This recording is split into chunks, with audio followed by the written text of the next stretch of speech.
La pregunta es, ¿qué es lo que lleva a que un militante priista actúe así, a que cierre filas de esta forma? Bueno, para platicar del tema, para mí es un gusto recibir en el estudio a Carlos Rivera, doctor en Psicología Política de la Universidad de Essex. Carlos, ¿qué tal? Buenas noches. ¿Qué tal? Mucho gusto y muchas gracias por invitarme. ¿Cómo explicamos esto, esta especie de comunicación no verbal? Porque en ese momento no hay ningún comunicado, no hay ninguna orden, no hay ninguna directriz por parte del presidente de la República, pero ya vemos que lo que ellos llaman los sectores de las fuerzas vivas comienzan a cerrar filas en el PRI y comienzan a alinearse asumiendo que ya la decisión está tomada, que es Enrique Ochoa Reza. ¿Cómo entender este comportamiento psicológico del militante priista? Bueno, en principio, muchas gracias por invitarme. Tú dices que no la hay, pero en realidad sí la hay, ¿no? Es decir, en el lenguaje no verbal, en las asunciones que nosotros conocemos, en los estereotipos que nosotros tenemos con respecto al PRI, sabemos que lo que no se ha dicho, en realidad ya se dijo, ¿no? Y la demostración es esta, ¿no? Es decir, hay un grupo bastante grande, tú la llamas bufalada, ¿no? De personas que ya están manifestando su apoyo al licenciado Ochoa Reza. Y eso nos habla pues, de una dinámica de grupos muy interesante. En psicología política, te cuento rápidamente una cosa que se estudia es eso, es la dinámica de grupos, cómo los grupos interactúan entre sí con un fin político o con una motivación política y cómo eso genera una reacción, en este caso una reacción electoral o de apoyo o de soporte, en este caso al líder, ¿no? A mí me parece muy interesante porque de lo que nos habla o lo que nos muestra es que los grupos se conforman en torno no solamente a una idea o a una ideología, en este caso a una posición política, sino en base a sus propios rasgos de personalidad. Es decir, los priistas tienen una forma de interacción entre sí mismos y con los demás grupos políticos que los lleva a actuar de esta manera. Los panistas tienen otra, ¿no? Los perredistas tienen otra, los de Morena tienen otra, ¿no? No los hace mejor o peor, los hace distintos, los hace peculiares, particulares en su interacción, ¿no? Es, digamos, esta cultura no verbal, como también lo decíamos, que ha ido evolucionando a lo largo de las décadas en un partido que tiene ya bastante tiempo de existir. Ahora, yo te preguntaría, la figura del líder, porque sí, en el Partido Revolucionario Institucional es importante, sí, la figura del jefe máximo, ¿no? Sí. ¿Cuál es el peso que tiene psicológicamente hablando? Mira, a mí me parece que ese tema es bien interesante en el contexto mexicano en particular y en el mundo en general, ¿no? Nosotros estamos en un sistema presidencialista, como estamos en Estados Unidos, por ejemplo, ¿no? Tienen un sistema presidencialista. Yo te preguntaría, ¿tú sabes cuál es la influencia que tiene Debbie Wasserman, por ejemplo, la líder del Partido Demócrata en Estados Unidos? En realidad nadie la menciona, ¿no? Quien es importante es Bernie o Hillary, y más importante aún es los electores que se adhieren a uno o a otro, ¿no?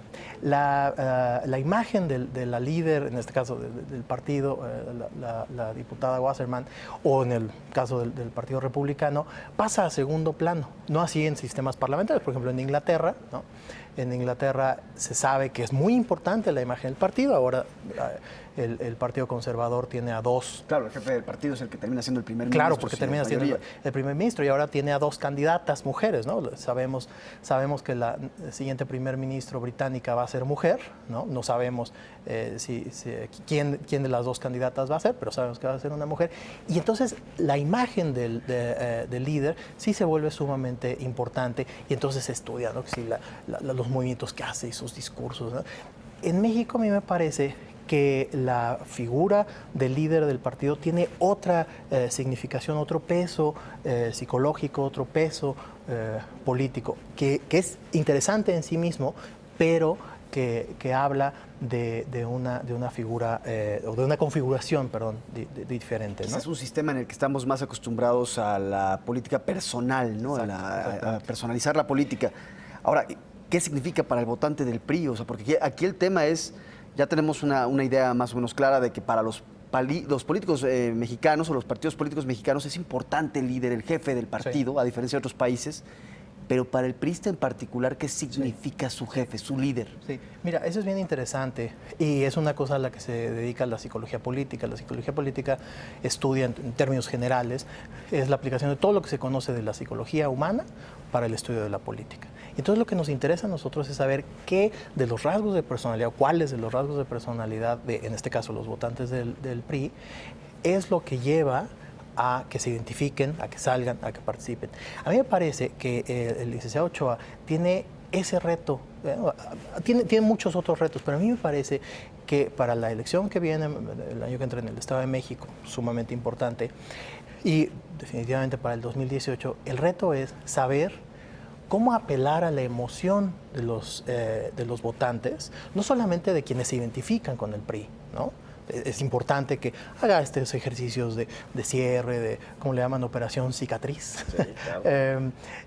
Es importante que los haga, pero a mí me parece que más importante aún es que apele, que sepa leer, que sepa apelar a la emoción política de quienes se identifican con el partido, de quienes se identifican con las políticas que promueve el PRI o que promueve el presidente Peña Nieto, y que lo va a hacer, le va a tocar hacer esta apelación emocional en un contexto sumamente complicado, en donde el presidente Peña Nieto ha ido disminuyendo su popularidad en un contexto político, económico también sumamente complicado, y que si logra conectar emocionalmente con los votantes, todo lo demás no va a ser cuesta para abajo, pero por lo menos va a ser un poquito menos difícil de lograr superar estos dos grandes retos electorales. Hay la importancia entonces del líder que tiene que conectar emocionalmente con estos electores para poder movilizar hacia las urnas. Que tiene que saber leer, investigar cuál es,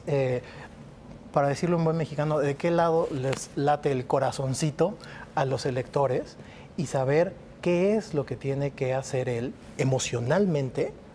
No solamente ideológicamente, no es una cuestión solamente de masas, es una cuestión emocional, de conexión psicológica con los votantes. Eso es lo importante y eso va a ser lo trascendental. Con esto me quedo, Carlos Rivero. Gracias por estar con nosotros, doctor, especialista en psicología política de la Universidad de Essex. Gracias por estar por nosotros. Muchas gracias.